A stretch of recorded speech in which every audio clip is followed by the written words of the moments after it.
Cristo en la cruz significó para los judíos un escándalo y para los romanos era una necedad. Que alguien siga a un crucificado para un romano es absurdo.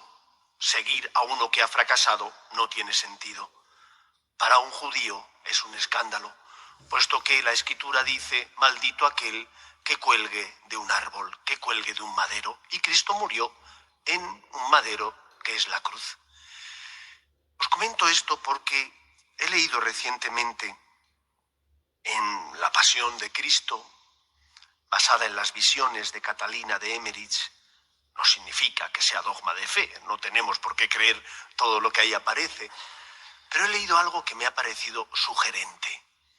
Decía esta mística que el Señor se lleva a Pedro, a Santiago y a Juan al Tabor, porque después se los va a llevar, como así ocurrió, a Getsemaní.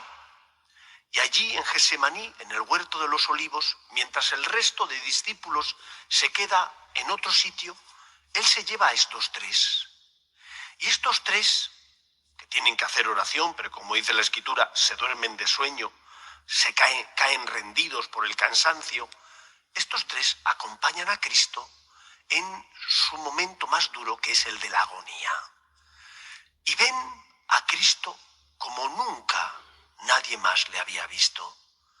Ven el sufrimiento de Jesús, no por el sufrimiento físico que va a tener que padecer, sino el sufrimiento moral de Cristo ante los pecados que tiene que cargar sobre sus hombros, ante la ingratitud de aquellos que son la causa de que Él muera en la cruz para redimirlos. Y ante todo ese conjunto de pecado, de miseria, de podredumbre, el corazón, la voluntad humana de Cristo se siente superada. Y por eso el Señor en esa agonía suda sangre. Y solo fueron estos tres aquellos que vieron a Cristo padecer eso. El resto no estaban tan cerca, estaban en el huerto de los olivos, pero no cerca del Maestro. Pero Pedro, Santiago y Juan sí que lo vieron, sí que sintieron y experimentaron la fragilidad de la humanidad del Hijo de Dios. Para nosotros esto a lo mejor no nos dice nada, pero vosotros imaginad lo que debieron sentir aquellos judíos. Eran judíos, Pedro, Santiago y Juan, creían en el Todopoderoso, en el Señor. Y cuando van entendiendo que ese Todopoderoso es Dios Padre, Dios Hijo y Dios Espíritu Santo, y que Dios Padre envía a su Hijo al mundo, y su Hijo es débil, no porque conozca el pecado, sino es débil porque como hombre sufre el peso del pecado de todos los hombres. La agonía de Jesús debió significar para Pedro, Santiago y Juan un escándalo. Ellos creían en el Todopoderoso y ahora veían al Dios que creían todopoderoso sufrir, padecer la agonía, experimentar fragilidad, no por sus pecados, sino porque iba a cargar sobre sus hombros el pecado de todos los hombres, de toda la humanidad. Y además experimentaba la ingratitud, así lo vio porque el demonio lo hizo y le hizo ver las visiones de la ingratitud de los cristianos, la mala vida de tantos sacerdotes, de tantas personas que llevaban una vida doble, una vida por un lado aparentemente honesta, por otro una vida de pecado. Y todo eso Jesús lo vio y lo cargó sobre sus hombros, y todo eso entristeció mucho su corazón. Y por eso el Señor, según esta mística, se lleva a Santiago, a Pedro y a Juan, porque van a ver la flaqueza de Dios, la debilidad del Hijo de Dios, de aquel que sin dejar de ser Dios asumió nuestra condición humana. Creo que esto es importante que lo tengamos en cuenta, porque de lo contrario, nuestra vida seguirá basada en mirarnos a nosotros mismos, y en pedirle a Dios que me dé fuerzas, que me ayude, que quite y cure y sane mi pecado. Pero no acabaré de entender el amor de Dios. Y si no entendemos el amor de Dios, no se produce la conversión verdadera en nuestro corazón. El cristianismo es la religión del amor recíproco, del amor de Dios que envía a su Hijo al mundo por ti y del amor del hombre que ha recibido un don tan grande, pero que siente también la necesidad de corresponder a Dios. Por eso, sientes debilidad, ven a rezar. Experimentas que no tienes fuerzas, que no comprendes los planes de Dios.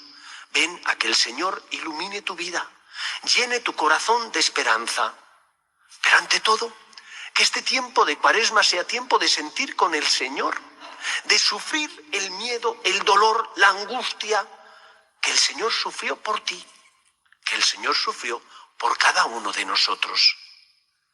Para nosotros es normal saber que Cristo, Dios y hombre verdadero, sin dejar de ser Dios, asumió nuestra condición humana. Nos lo han enseñado desde pequeños, lo tenemos en teoría asumido, pero ¿de verdad lo tenemos asumido? ¿O nos escandalizamos de Dios cuando, por ejemplo, no nos da lo que nosotros queremos? ¿O nos escandalizamos de Dios cuando, por ejemplo, no avanzamos como nos gustaría avanzar en el camino de la santidad?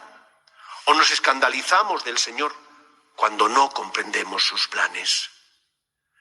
La pasión-muerte de Cristo debe implicar en nosotros la confianza en Él, el abandono. Porque Cristo lo dio todo por nosotros, nos dio muestras de su amor y por lo tanto tenemos que confiar que si Él entregó su vida por nosotros, no habrá nada que nos pueda separar del amor de Dios.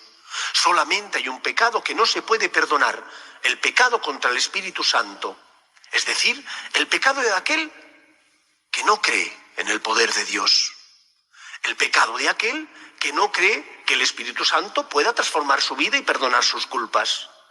Si el Espíritu es el que alienta a la Iglesia, una persona que confía en el Espíritu cree, por ejemplo, en los sacramentos. Se confiesa con frecuencia, estando en gracia de Dios comulga, hace oración, se acerca al Señor para que Él cure y sane sus heridas. El que no cree en el Espíritu Santo no cree en la Iglesia y por lo tanto no cree en los sacramentos.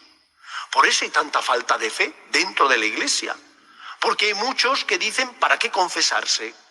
Porque Cristo instituyó ese sacramento para el perdón de nuestros pecados, para fortalecer nuestra débil fe. Por eso me tengo que confesar.